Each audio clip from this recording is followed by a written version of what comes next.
What's going on, guys? Abrosis here. So today we have an interesting topic. We'll talk about a very basic level psychology in our game. I will talk about some very basic rules that you can definitely find in the most famous war strategy book of all time, which is The Art of War by Sun Tzu. But the inspirations that I find can also be found in a very weird book that you would probably never guess, which is the Bible, and especially the Old Testament. It has some very interesting ideas that could be replicated in our game. But let's start. First rule that I want to talk about is probably the most iconic rule of all time.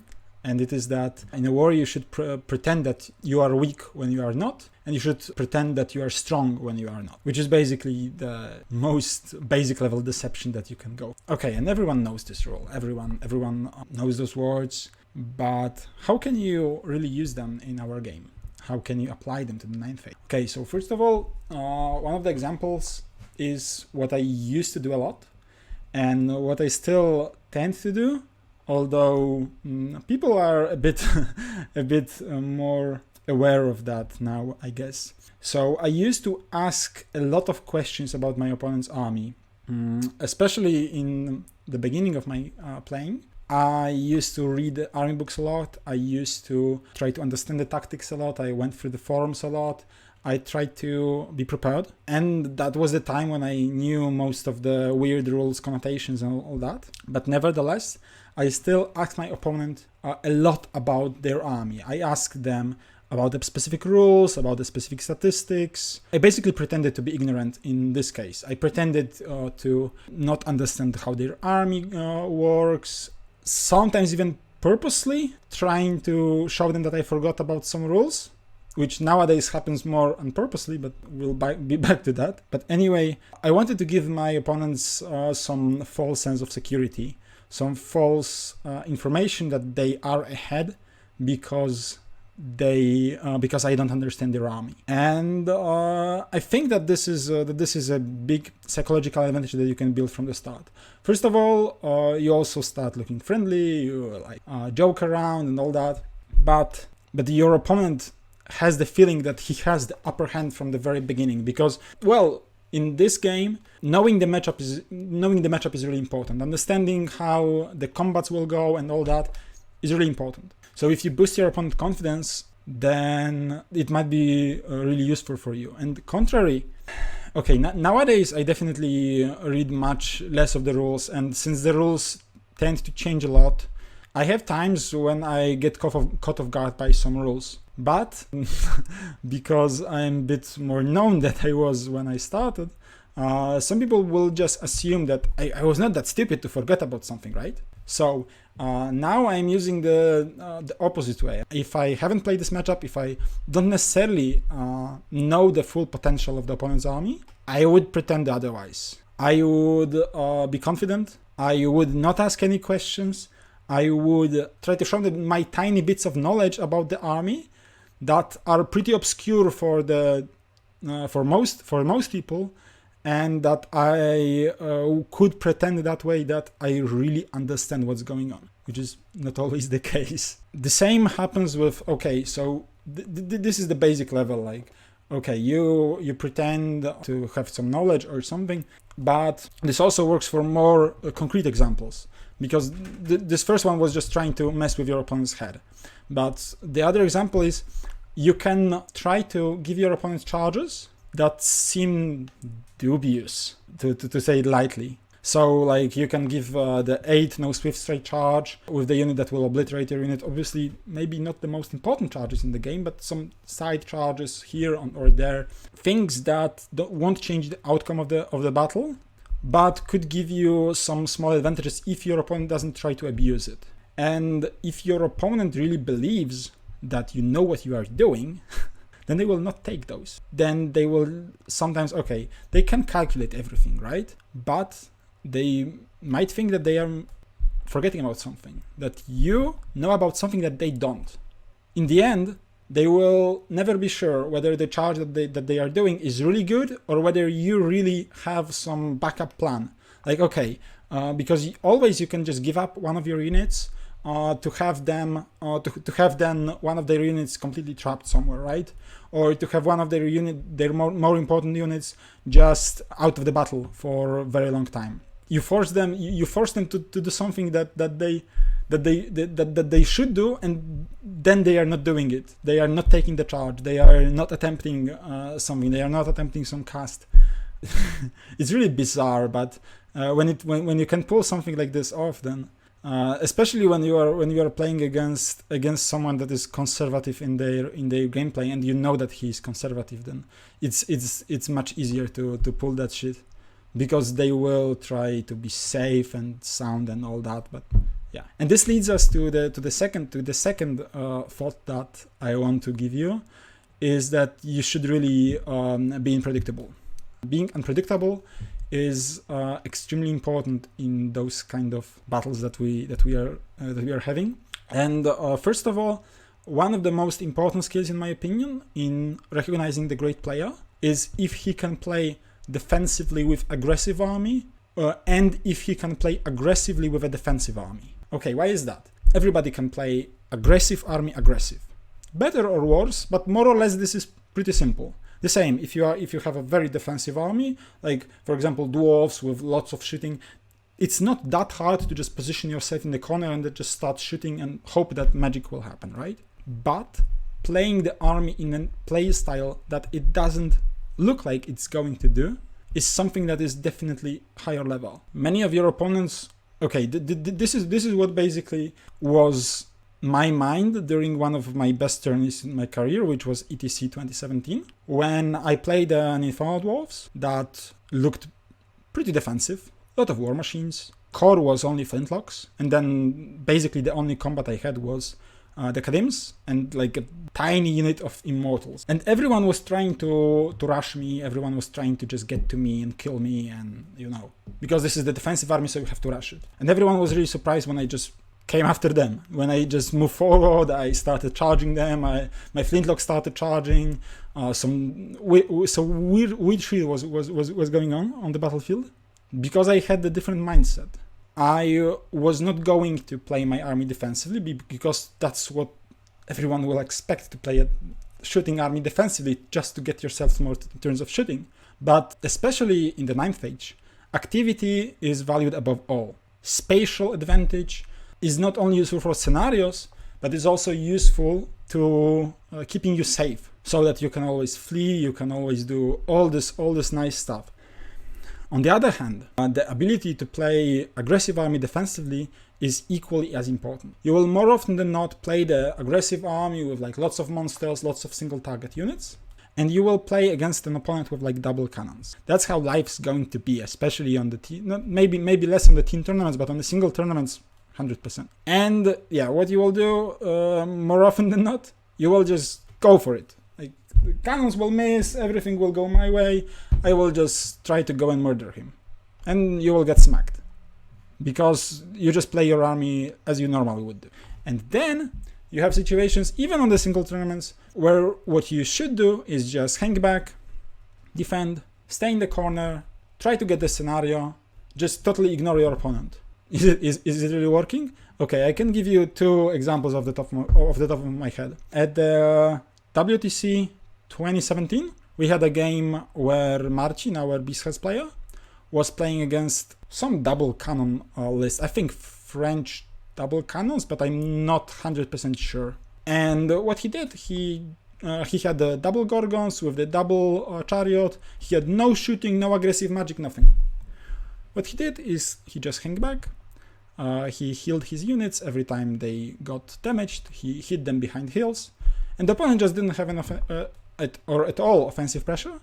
And I think in the end he won 13-7 because he won the scenario. If he had rushed his opponent, he would have most likely lost the Gorgons, and the chariots enough were definitely not enough to pull through the opponent line. So he would probably get totally smacked. But he understood this before the matchup began, and he decided to do something completely unusual for an army that has no shooting and no range threats whatsoever. Second time, again, a Beastheads player, not Marcin this time, but Mateusz, was playing against the Skaven, against Rins. And basically the same happened. This was singles tournament, by the way.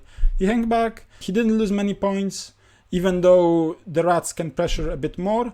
The abilities, especially for the beast heads to score the scenarios, are even better. And I think he won 11-9. I think Rins had 2 cannons as well, and it was just a dire situation. I think if he rushed him again, he would just get completely annihilated. And then the Mateusz was actually in the opposite situation, where he was playing his beast heads against the ogres, very, very offensive ogres. And what ogre player from Italy did was actually totally hang back, position pretty aggressively at the start, but then just start pushing himself into the corner and start defending. I think the scenario that they played was flags. They killed like 500 points of each other, and the game ended in a very narrow victory for Mateusz, or even a draw. So again, you could preserve points if you decide to play a bit differently. Obviously, playing aggressively with a defensive army will bring you much more points than playing defensively with an aggressive army. But playing defensively with an aggressive army is also a very important tool, and you have to be aware that sometimes you just have to do that. If you've listened to my channel a bit, you know that we have a lot of different tricks that can happen in the knife edge game. You should try to fish for them, just because if you understand them and if you apply them properly, they will really add to the unpredictability of your game, that you will not be easily read. And that's what in my opinion makes many players, especially this touches the good players, because many good players will always play in their style. They will always play pretty safe. They will not lose their temper. They will just play the same game all the time, and that's fine because they will play a stable game. But if they are very predictable, and it's very hard to lose against them. Because what I'm trying to say is that if you are predictable, then your opponent will have much easier time aligning to you, and he will have much easier time playing against you. And if your opponent has an easy time to playing against you, then that's nothing good. If you will never learn to do weird shit, then you will be easy read, for example, on the deployment. I remember playing a game against a very good vampire player at the ATC, where after I think 3 drops, I saw 2 possible deployments for him. One was extremely extravagant, and it would cause me a lot of trouble to deal with. I would need to really divert my forces, and I would not be sure on how this match goes. It would be a bit more risky for him, especially with what I have in mind for the really hard frenzy tests for the Vargeists. But he had a rough matchup, and the alternative was to put everything where I exactly imagined it to be. And I looked at him and I thought to myself, okay, he will not be extravagant. He wants to be solid. He is a good player. He doesn't want to risk it. And I dropped all, and I wanted him to start. And he dropped all his units exactly in the spots where I imagined them to. And I was like, nice. And in fact, in the end, I think I won the game 18-2, where I had a good matchup. And I think this was not unexpected. I didn't have much luck as far as I remember. In the hard matchup, he still tried to play his solid game. And obviously his game was solid, but it was not good enough. Being predictable, positioning exactly where he positioned, playing defensively as he maybe should have played, he got only 2 points. If he played very weirdly, if he deployed very surprisingly, then I would be in a pickle. And that also adds to the kind of you understand the matchup thing. Many people will play a lot of games, and sometimes the choices in the games are pretty obvious. So they will learn some patterns that you will do with your army. They will learn your tricks and such and such.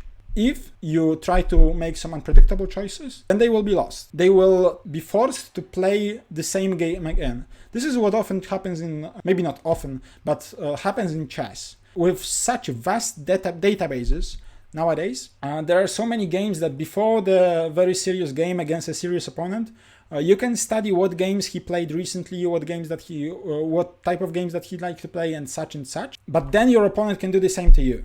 They can understand your play style. So sometimes it's nice to prepare something very surprising, to prepare something for a long time and wait to play it until you play the particular important guy, and then he will be lost. He will need to understand what's going on over the board. If you play always the same things, then your opponent will always understand what's going on and will have a much easier time reading you. And that's what also leads us to the third point that I want to make, is that you should make your opponent afraid of you. And I don't mean that you should physically try to assault them, although some might say that this is easier for me.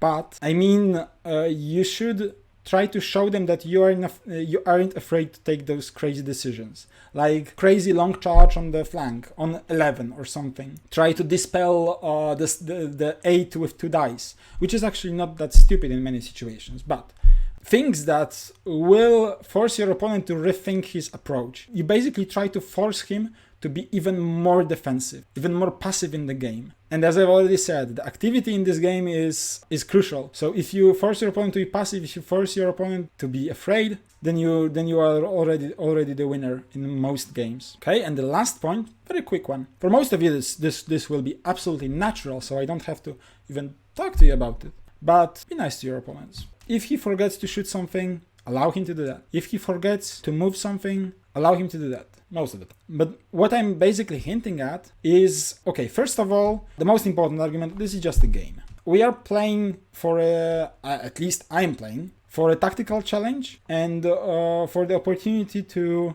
get a good games in. I'm not playing for the chances that, okay, my opponent forgot to do some move, so I will win like this. No, I want to have a good tactical game, and that's what's important to me. But what is also important, and what might convince those of you who are not very likely to just want to play a casual, nice game, is that if you are nice to your opponent, he will most likely be nice to you back. That sounds maybe weird, but you will basically force your opponent into the situation where he will feel obliged to behave as you do. If you start to complain about everything, about every small mistake here, okay, for example, not being over 1 inch from each other or things like this, then first of all, you will have a very bad time playing this game.